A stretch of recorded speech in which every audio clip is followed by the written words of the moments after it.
ये मैं नहीं हूँ, ये शीशा झूठा दिखा रहा है।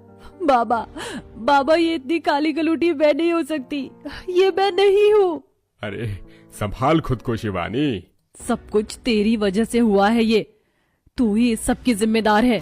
शिवानी आखिर ऐसे रो क्यों रही थी और वो अपने रूप को स्वीकार क्यों नहीं कर रही थी?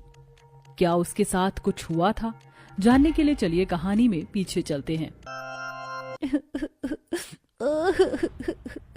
गणेश जी, आप तो बाप हो इसके। बाप का दिल तो बेटी के लिए मोम जैसा होता है। बेटी का रोना उसे पिघला देता है। आप कैसे अपनी बच्ची को यूं जमीन पर रोता देख रहे हो?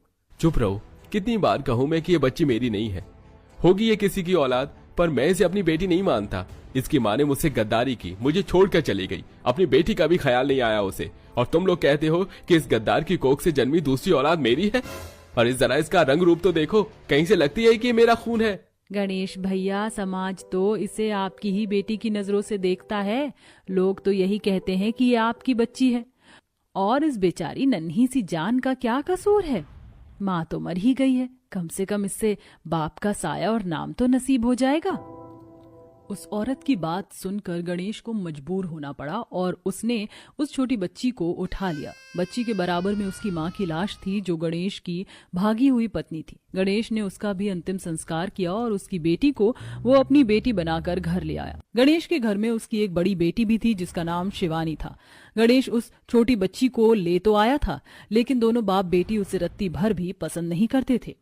देखते ही देखते वक्त बीत गया और अब दोनों ही बच्चियां थोड़ी थोड़ी भागते ऐसे ही मधु एक पेड़ के नीचे आ गई और वहां आकर उसके नन्हे कदम ठहर गए। अरे ये क्या है? कितना सुंदर और रंग बिरंगा है। अरे नहीं, इसके तो पैर में चोट लगी हुई है। प्यारे पंछी, तुम डरो नहीं, मैं तुम्हारी मदद करूंगी। मधु को नदी किनारे एक रंग बिरंगा बहुत ही सुंदर तोता मिला, जिसको वो अपने घर लेकर आ गई। तोते के पाँव में चोट थी, उसने उसके घाव को साफ किया और तोते के पट्टी भी कर दी। अभी उसने ऐसा किया ही था कि तभी उसके पास उसकी बहन शिवानी हाथ में एक लिपस्टिक लेकर आई। देख कर लो, मुझे बाबा ने कितनी अच्छी लिपस्टिक दिलवाई है। अरे वाह, देखने में ही कितनी अच्छी लग रही है। हा, सही कहा, ये सिर्फ अच्छी लग नहीं रही है, ये अच्छी है। लेकिन मैं ये तुझे नहीं दूंगी, क्योंकि काले बच्चे लिपस्टिक लगाकर अच्छे नहीं लगते। शिवानी ऐसे बोलकर लिपस्टिक लगाते हुए कमरे से बाहर आ गई। मधु उदास हो गई और उदास होकर वो उस तोते से बोली, सुनो प्यारे पंछी, तुमने देखा ना मेरी बहन मुझसे कैसे पेश आती है। वो मुझसे बिल्कुल भी प्यार नहीं करती है। मेरे रंग की वजह से मेरे बाबा भी मुझे नापसंद करते हैं और गांव में कोई भी बच्चा मुझसे बात नहीं करता। तुम जानते हो, तुम मुझे बिल्कुल मेरे जैसे लग रहे हो। जैसे मैं अकेली हूँ वैसे ही तुम्हारी भी माँ नहीं है और मेरी भी। तो चलो दोस्ती कर लेते हैं। मधु ने उस रंगीन तोते को उठाकर गले लगा लिया। देखते ही देखते समय आंखों ही आंखों में गुजर गया और अब दोनों ही बहनें बड़ी हो चुकी थी। शिवानी की उम्र लगभग 22 बरस थी और मधु की 18, और उनके बाप के बालों पर सफेदी आना शुरू हो गई थी। लेकिन ये सिर्फ वक्त बदला था। दोनों बाप बेटी का मधु के साथ रवैया आज भी सख्त ही था। इधर आ। जी बाबा। अरे काली कलूटी, जैसी तेरी सूरत है ना बदसूरत, वैसी चाय मुझे मत दिया कर। तुझे ही देखकर मूड खराब हो जाता है, कचरा हो जाता है। कम से कम चाय तो ठीक ठाक पिला दिया कर। ये ले, ऐसी चाय बनाने का यही अंजाम होता है। अब जा दूसरी चाय लेकर आना। जी बाबा। मधु डरते डरते रसोई में चली गई। अभी वो दूसरी चाय बना ही रही थी कि तभी बाहर से उसकी बहन भी आ गई। बाबा, आप कब आए काम पर से? बस अभी कुछ देर पहले ही आकर बैठा था। अच्छा, जो मैंने लाने को बोला था वो लाए हैं ना आप? अपनी सुंदर बेटी की बताई हुई चीज को मैं भला कैसे भूल सकता था। ये ले, तूने एक चीज मंगवाई थी, मैं तेरे लिए पूरी की पूरी मेकअप किट ही ले आया। अरे वाह! गणेश शिवानी से बहुत ही प्यार से पेश आता था। जिन 2 मिनटों पहले वो निहायती सख्त था, अगले ही 2 मिनटों में वो अपनी दूसरी बेटी के लिए नर्म हो चुका था। ये सब देखकर मधु को रोना आ गया। क्यों भगवान क्यों? अगर इस दुनिया में माँ बाप भी काले गोरे रंग को लेकर भेदभाव करते हैं तो तूने काले लोगों को बनाया ही क्यों था? अभी मधु ऐसे बोल ही रही थी कि तभी उसे बाहर से कुछ आवाजें आई। बाबा, वो कल्लो कहाँ है? वो काली माई मेरे लिए चाय बनाने गई हुई है। बाबा आपने उस काली को घर में क्यों रखा हुआ है? निकाल कर फेंक क्यों नहीं देते? मुझे तो बहुत शर्म आती है जब लोग उसे मेरी बहन बताते हैं।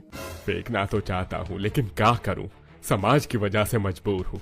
और उस काली को भी तो ऐसा नहीं लगता कि खुद ही हमारी जिंदगी से चली जाए, बोझ बनकर हमारे गले पड़ी हुई है। सही कहा। दोनों बाप बेटी की ये सारी बातें मधु ने सुन ली। किसी तरह उसने अपने आंसुओं को दबाकर अपने बाप को चाय लाकर दी और फिर वो भागते हुए सीधा अपने कमरे में आ गई और जोर जोर से रोने लगी। मधु जमीन पर बैठकर रो रही थी और वहीं उसके सामने बैठा हुआ उसका बचपन का तोतो उसे देख रहा था। तो मेरा कोई नहीं है। मेरा ये काला रंग, ये बदसूरत शक्ल कभी किसी को मेरा हमदर्द नहीं बनने देगी। लेकिन तो तुम कभी मुझसे मुंह मत मोड़ लेना। नहीं मोड़ूंगा मधु। तो तुम बोल कैसे रहे हो? मधु के इतना बोलते ही उसके रंगीन तोते ने अपने पंखों को फैला लिया। उसके पंख चमक रहे थे। तुम डरो नहीं मधु, मैं तुम्हारा दोस्त तो ही हूँ। माफ करना, मैंने तुमसे अपनी असलियत छुपाई। मैं एक जादुई तोता हूँ और आज मैं तुम्हारी मदद करना चाहता हूँ। बस बहुत जी ली तुमने ये बदसूरत और बेरंग जिंदगी। अब तुम्हारी जिंदगी में रंग भरने वाला है। मेरा एक पंख खींचो। मुझे कुछ नहीं होगा, तुम निकालो। तोतों की पूंछ में लाल, गुलाबी, सफेद सभी रंगों के पंख थे। मधु से उसने हर रंग का एक एक पंख निकलवा लिया। अब क्या करूं? अब इन पंखों को अपने चेहरे, होठों और सभी जगह पर फेर लो। ये तुम्हारा मेकअप है जो तुम्हें सुंदर बना देगा। लेकिन याद रहे कि जो रंग मेकअप में जिस जगह लगता है उसे वहीं पर ही फेरना।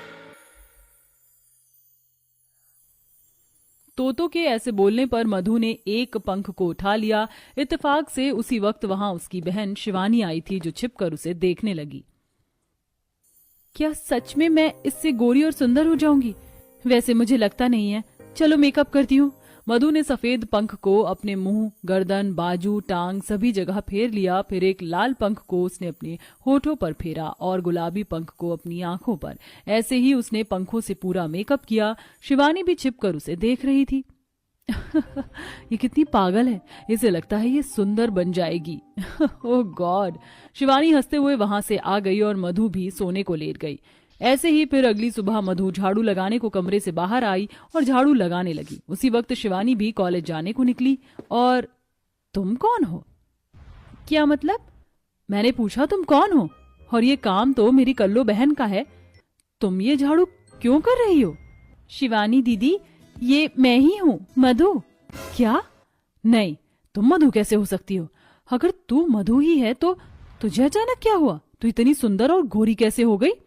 शिवानी की बात सुनकर मधु खुद को देखने के लिए भागती हुई आई और आईना देखकर वो चौंक गई, क्योंकि मधु हकीकत में बहुत ही ज्यादा सुंदर हो चुकी थी।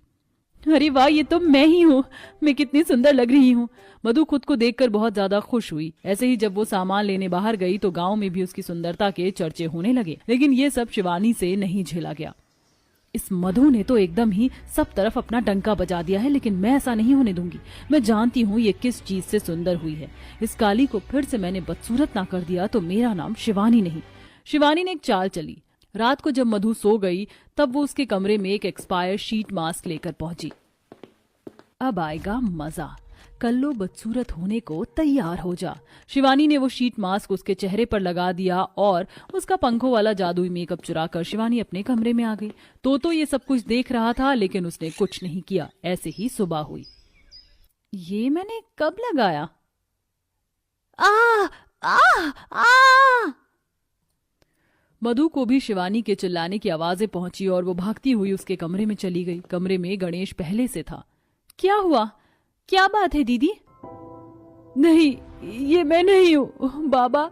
ये इतनी काली कलूटी मैं नहीं हो सकती। शिवानी ने मधु पर चढ़ाई शुरू कर दी। अभी वो उस पर चीख ही रही थी कि तभी वहां तोतो आ गया। तोतो ने उनके सामने अपना आकार बढ़ाया और वो चमकते हुए बोला, इसकी जिम्मेदार मधु नहीं, तुम खुद हो लड़की। मधु का मेकअप तुमने चुराया था। मधु के मुंह पर खराब मास्क तुमने लगाया था, तो तुम उसे दोष क्यों दे रही हो? मधु को जो मिला वो उसकी अच्छाई थी और जो तुम्हें मिला वो तुम्हारे कर्मों का फल। तो ऐसे बोलकर उड़ गया। शिवानी को अपनी गलती का अब एहसास हो रहा था। मधु को भी अपनी बहन के लिए बुरा लग रहा था क्योंकि वो काली हो चुकी थी। अब शिवानी खुद को सुंदर दिखाने को मेकअप का इस्तेमाल करती थी, वहीं मधु का मेकअप बस वो पंख ही थे। अब शिवानी मधु से बैर भी नहीं रखती थी। ये था दोनों बहनों के मेकअप का अंतर। एक जो दिल से सुंदर थी उसकी सुंदरता बाहर भी आ गई और जो दिल की काली थी उसके चेहरे पर कालिक पुत गई। इसीलिए तो कहते हैं अपनी अच्छाई को कभी नहीं छोड़ना चाहिए। तो दोस्तों, कैसी लगी आपको हमारी ये कहानी, हमें कमेंट में जरूर बताएं।